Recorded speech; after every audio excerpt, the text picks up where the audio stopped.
Los soldados estadounidenses han sido capturados en Asia y están siendo marchados hacia los campos de prisioneros dirigidos por las potencias del eje. Ellos conocen la rutina, han sido informados sobre qué hacer cuando se convierten en prisioneros de guerra en el entrenamiento básico.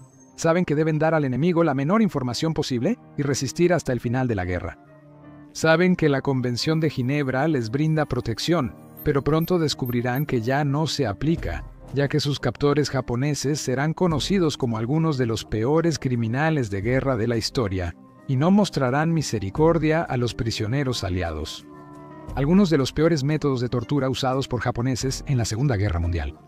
Japón obtuvo fama de ser el peor país para cautivos en la Segunda Guerra Mundial. A diferencia de las guerras pasadas, donde ambos lados generalmente respetaban a los cautivos de su enemigo por interés propio, para que sus propios cautivos recibieran el mismo trato, el eje no mostró tal misericordia. Aunque los campos de prisioneros de guerra alemanes eran brutales, los nazis reservaban su peor trato para sus propios ciudadanos y sujetos conquistados que consideraban inferiores. El Imperio de Japón, sin embargo, administró una enorme red de campos que cometieron muchas de las peores atrocidades del teatro de guerra, y esto a menudo comenzaba antes de que los prisioneros incluso llegaran a los campos. Para los prisioneros de guerra de Japón, la captura era parte de la tortura. En los primeros días de la guerra, la mayoría de los prisioneros fueron capturados en el sudeste asiático, especialmente durante las intensas batallas en Filipinas, Malasia e Indonesia. Luego serían llevados a los grandes campos de prisioneros en las islas. Para llegar allí, tendrían que soportar largas marchas forzadas que llevarían a los soldados capturados al límite, muchos sufriendo inanición, deshidratación y agotamiento. Esta fue la primera señal de cuánto despreciaban los japoneses la vida de sus prisioneros. En la Marcha de la Muerte de Batán, en abril de 1942, más de 75,000 soldados estadounidenses y filipinos, rendidos, fueron despojados de sus pertenencias. A quienes se les encontró contrabando, fueron fusilados de inmediato, violando las leyes de guerra. Desde allí, las tropas, muchas enfermas, debilitadas o heridas, fueron organizadas en una marcha hacia campos de hasta 65 millas de distancia. Durante el trayecto, las tropas japonesas a veces eran amables, pero también ocurrían brotes de violencia, como ejecuciones aleatorias de oficiales. Durante la marcha, los prisioneros apenas recibían comida o agua.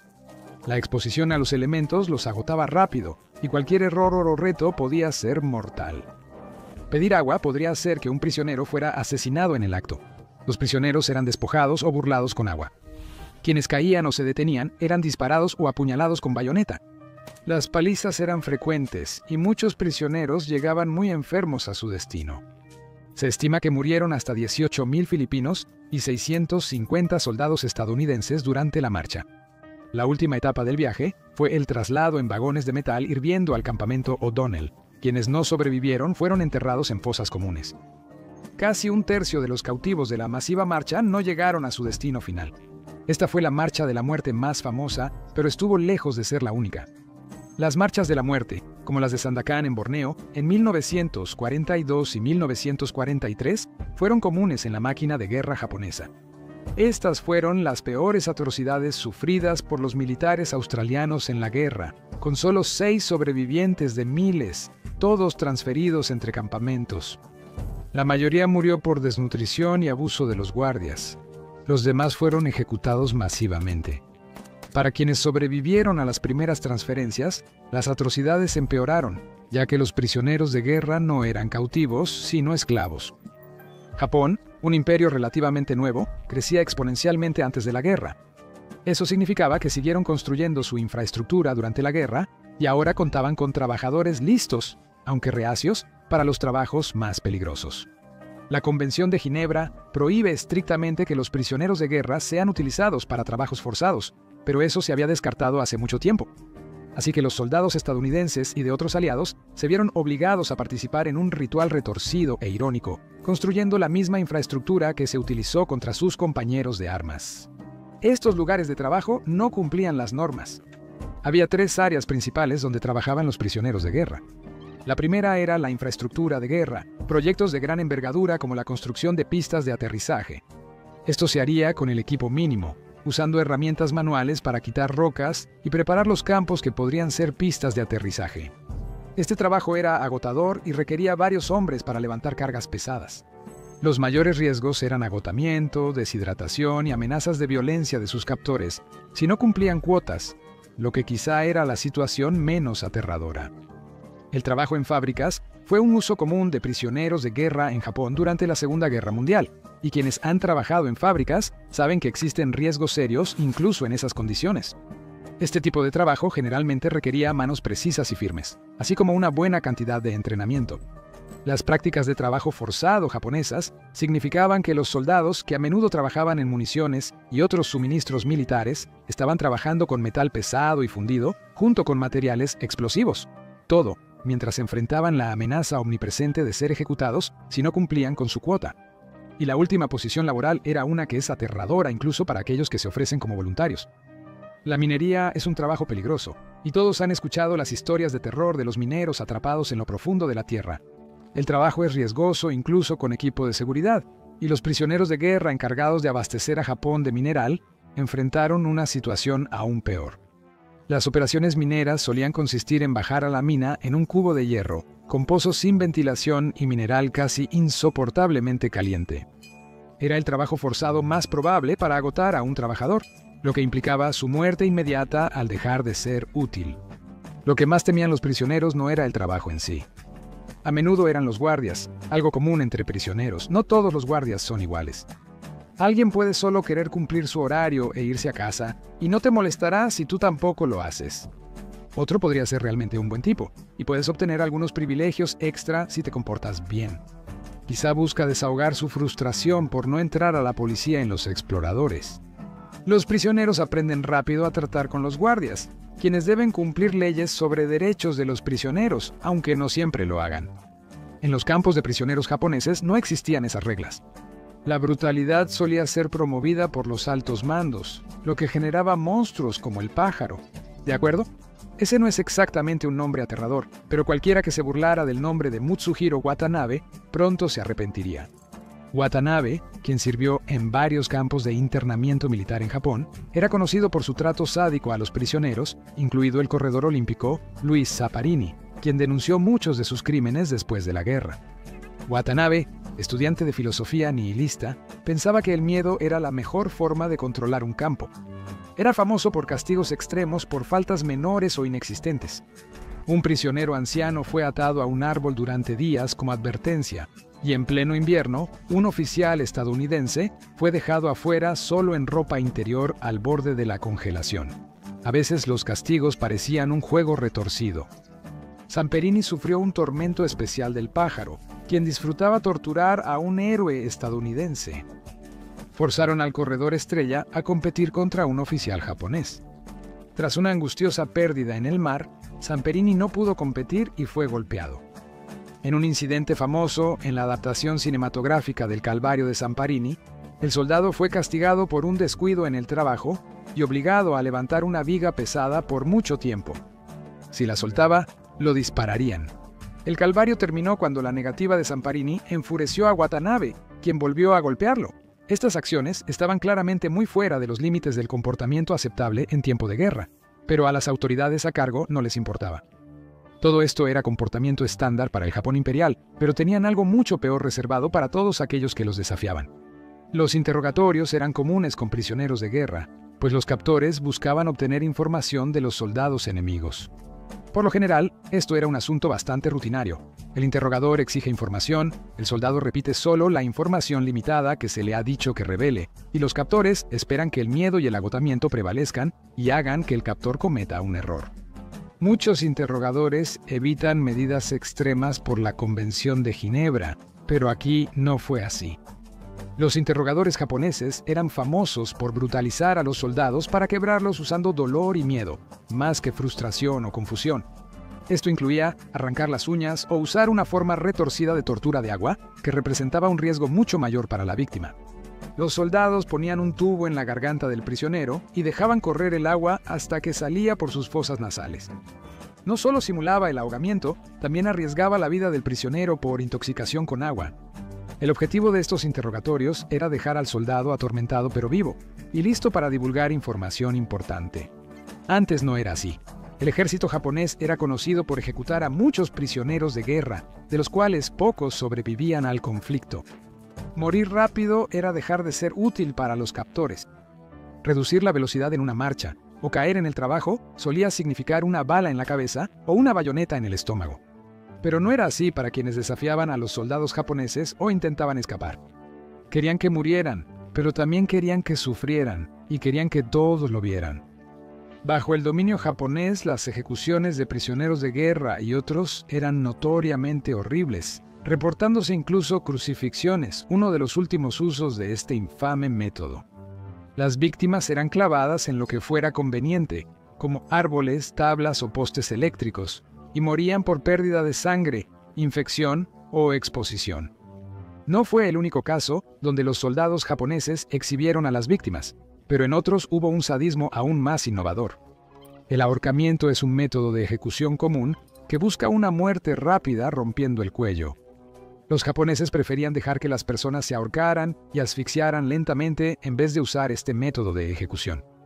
A menudo, el objetivo sería colgado por algo no convencional, los pulgares o incluso la lengua, y se dejaría colgar hasta que la parte del cuerpo simplemente se desprendiera de manera horrorosa. Una táctica similar usaba la naturaleza. Uno de los métodos de tortura japoneses más perturbadores era la jaula de bambú, común en campos rurales y marchas. El bambú crece muy rápido, varios centímetros al día, y puede limarse hasta tener una punta afilada. Los japoneses ponían a sus cautivos sobre palos de bambú afilados y veían cómo, al crecer, les causaban heridas y finalmente los empalaban y mataban lentamente. Fue uno de los muchos métodos de asesinato brutales y lentos usados por soldados japoneses. No fueron los soldados quienes aplicaron las peores torturas, sino los científicos. Uno de los nombres más infames de la guerra fue el loco científico nazi, el Dr. Joseph Mengele, el torturador sádico que tomó cautivos judíos y otros prisioneros de los nazis y realizó experimentos retorcidos en ellos. Mató a muchos y dejó a otros marcados para siempre. Se hizo famoso, sobre todo tras desaparecer sin enfrentar la justicia. Pero puede que no haya sido el peor hombre científico de la guerra. Un colectivo de retorcidos experimentadores japoneses podría haberle eclipsado. Esta es la aterradora historia de la Unidad 731. La Unidad 731, oficialmente Destacamento Manchu, 731 o Destacamento Kamo, era una división de investigación en guerra biológica y química, ambas prohibidas por la Convención de Ginebra. Pero esto no fue un disuasivo para el Imperio japonés y sin duda esperaban desatar nuevas y contagiosas armas sobre los estadounidenses si se veían obligados a invadir el territorio principal japonés. Al trabajar con compuestos volátiles y contagiosos, la investigación era esencial para evitar una reacción incontrolable. Además, tenían muchos sujetos no dispuestos. La unidad surgió antes de la guerra, cuando Japón interpretó la prohibición de armas químicas y biológicas como prueba de su eficacia y decidió intensificar su investigación. A inicios de los años 30, el Japón imperial, preparándose para la guerra, creó la unidad militar en la fortaleza Chonma, un campo de prisioneros usado en la Segunda Guerra Sino-Japonesa. Este campo estaba lleno de delincuentes y prisioneros políticos sometidos a inanición y experimentos mortales. Fue solo una muestra del trato sádico que aguardaba a los prisioneros de guerra en manos de la Unidad 731. La unidad siguió experimentando, sorprendiendo incluso a Hideki Tojo, quien consideraba desagradables los detalles. Sin embargo, esto no fue suficiente para hacer que lo detuviera, y aún se creó una división lateral con el nombre en clave Maruta, especializada en experimentos humanos. Y no parecía haber límite para la depravación de los científicos en la unidad, realizando experimentos sin importar la supervivencia del sujeto o algún beneficio científico. Mientras que muchos de los experimentos se centraban en desarrollar nuevas armas, otros parecían existir solo para satisfacer la curiosidad de los sadistas. Y muchos de los experimentos eran tan simples como una inyección. Como sabe quien se ha vacunado, una inyección no es agradable. Lo que contiene esa jeringa marca la diferencia y las inyecciones japonesas solían traer muerte. En esa época, las transfusiones de sangre eran nuevas y los científicos japoneses se quedaban sin sangre en el campo de batalla. Para comprobar si los sustitutos bastaban, inyectaron sangre de caballo a los prisioneros. Los dos no se mezclan y los pacientes murieron. Otro experimento intentó sustituir el plasma por agua de mar, pero resultó en una muerte rápida. Pero no era lo peor que podía causar un tratamiento. Los japoneses, interesados en la guerra biológica, probaron la peligrosidad de ciertas enfermedades inyectándolas deliberadamente a personas. Los prisioneros fueron infectados varias veces con sífilis y gonorrea mediante distintos métodos perturbadores. Hoy ambas enfermedades pueden tratarse, pero a los japoneses no les interesaba y observaban cómo devastaban la población, causando malestar y muerte. Pero estaba lejos de ser el peor uso de la guerra biológica por parte del ejército japonés. Las enfermedades de transmisión sexual podían probarse en pocos casos en el campamento, pero para enfermedades como el cólera y anthrax, buscaban un grupo de prueba mayor. Crearon pulgas con enfermedades y las liberaron en aldeas civiles de la China ocupada. A veces estas plagas diezmaban los pueblos que ya estaban sufriendo de desnutrición durante la guerra y la ocupación, resultando en hasta 30.000 muertes. Pero las enfermedades solo podían hacer tanto. Los japoneses también querían probar los límites de la resistencia humana. La Unidad 731 probaba los límites del cuerpo humano. Con numerosos sujetos de prueba, era el momento ideal para ver los límites del cuerpo antehumano. Algunos incluían nueva tecnología. Tenían curiosidad por la presión que soporta el cuerpo humano, así que pusieron a prisioneros en cámaras de alta presión hasta causarles lesiones mortales. Se hizo un experimento similar con centrifugadoras, girando a los prisioneros hasta que sus cuerpos cedieron, como en un retorcido juego de feria. Lo mismo pasó con las pruebas de armas, brutalidad mortal. El ejército japonés probaba varias armas para el combate cuerpo a cuerpo y su método preferido era usarlas en prisioneros desafortunados. Incluía granadas, lanzallamas, bombas variadas como químicas, de metralla, además de bayonetas y cuchillos. Aunque esto daba datos sobre la efectividad del arma en combate, la principal conclusión era, sí, están muertos. Esto lo hace parecer solo ejercicio y sadismo, aunque otros experimentos tenían una curiosidad retorcida. Para estos prisioneros llevados a un laboratorio privado, en vez de una prueba de campo, su muerte sería más lenta y dolorosa. Los prisioneros fueron expuestos repetidamente a altos niveles de radiación por rayos X para observar cuánto tardaban en morir envenenados. Se probaron en los cautivos casi todos los venenos imaginables, como veneno de pez globo, gas mostaza, ricina y heroína. Un experimento cruel consistía en extraer mucha sangre a las víctimas para observar sus efectos y el tiempo que tardaban en morir. Lo mismo se hizo con la deshidratación, donde se privó de agua a los sujetos y se les sometió a condiciones brutalmente calurosas. Algunos experimentos buscaban determinar cuánto se requería para romper el cuerpo humano físicamente. Durante los periodos brutalmente fríos de la guerra, los científicos japoneses participaron en una cruel prueba de congelación, donde llevaban a los cautivos al exterior en invierno, sumergían sus extremidades en agua y las dejaban congelar completamente. Luego tomarían un palo e intentarían romper la extremidad de un golpe para ver si estaba completamente congelada. Esto fue supervisado por el ingeniero militar Hisato Yoshimura, conocido por ser uno de los experimentadores más crueles de la unidad. Después, las extremidades solían descongelarse al fuego. La mayoría de los experimentos buscaban la muerte, aunque algunos la prolongaban más que otros. En la unidad 731, uno de los destinos más temidos era la vivisección, diseccionar a un sujeto vivo. Es una práctica muy controvertida en animales, y más aún en humanos. Mientras que los médicos racistas alrededor del mundo a menudo realizaban procedimientos médicos en esclavos sin el anestésico adecuado, una perspectiva aterradora, las potencias del eje eran aficionadas a ver cuánto tiempo podía resistir el cuerpo humano mientras era desmontado lentamente, y estos experimentos desafiaban los límites de la supervivencia humana. Aunque algunas de las víctimas más famosas de la Unidad 731 fueron soldados capturados, la gran mayoría de los prisioneros en la instalación eran prisioneros de guerra chinos, que incluían un gran número de mujeres y niños. Ninguno de ellos estaba a salvo de este trato horroroso, que incluía la extracción de órganos enteros o extremidades mientras los sujetos aún estaban vivos y conscientes. Esto incluía extraer muestras de hígado o cerebro, o quitar el estómago y conectar el esófago al intestino delgado. Ninguno de estos procedimientos solía salvar a los pacientes, pero siempre había otro prisionero para experimentar, y a veces un experimento tenía varias víctimas. La Unidad 731 tenía un interés particular en las mujeres embarazadas y en entender el proceso de desarrollo fetal, lo que incluía infectar a las mujeres embarazadas con sífilis para determinar si la enfermedad podía transmitirse de madre a hijo.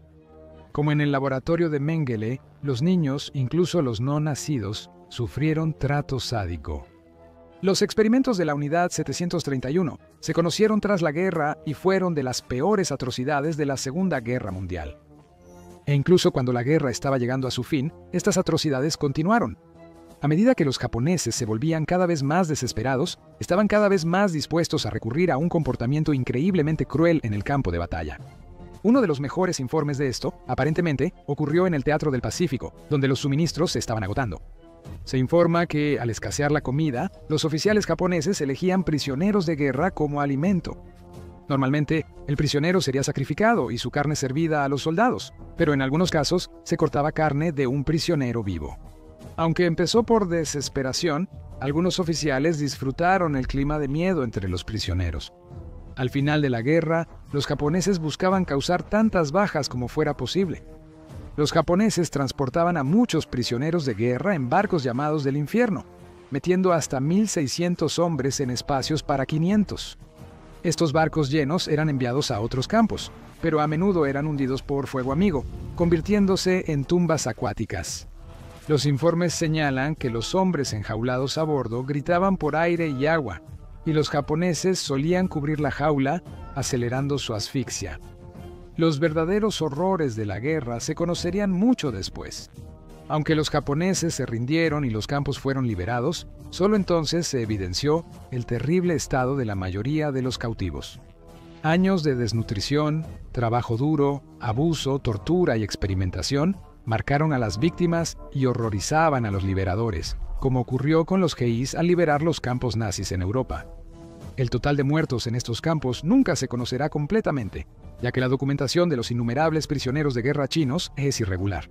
Pero se cree que 27.465 militares estadounidenses fueron capturados por Japón y más de 11.000 de ellos murieron. En comparación, Alemania capturó a 93.941 militares estadounidenses con poco más de 1.100 muertes. No hace falta decir que habría represalias. En las secuelas de la guerra, comenzaron a formarse juicios por crímenes de guerra para hacer pagar a los arquitectos de los crímenes de guerra de las potencias del eje. Aunque los juicios de Nuremberg recibieron más atención al juzgar a criminales nazis, Estados Unidos también procesó a criminales japoneses, y los resultados fueron similares. El Tribunal Militar Internacional para el Lejano Oriente abarcó más que los juicios de Nuremberg, incluyendo la invasión de Manchuria por Japón en 1931. Mientras en Alemania, Hitler y sus principales lugartenientes habían muerto, aquí, los primeros ministros fueron juzgados y muchos encontraron su destino final. Los juicios duraron hasta 1948, mucho más tiempo que Nuremberg, y al final se ejecutó a más de 900 acusados de crímenes de guerra. Esto incluyó al primer ministro y al infame general Hideki Tojo. Sin embargo, no incluyó a los responsables de la Unidad 731, ya que Estados Unidos intervino y ocultó la mayoría de esos detalles al tribunal, convirtiéndolo en uno de los secretos más oscuros de la Segunda Guerra Mundial. Los verdaderos horrores de la unidad y muchas torturas de aquellos que se encontraron en cautiverio del Imperio japonés no saldrían a la luz durante muchos años. ¿Te interesa conocer los secretos ocultos de la Segunda Guerra Mundial? Descubre qué ocurrió con los criminales de guerra nazis tras la Segunda Guerra Mundial para saber los detalles. Consulta los experimentos de tortura con agua de mar en los campos de concentración nazis, uno de los capítulos más oscuros de la guerra.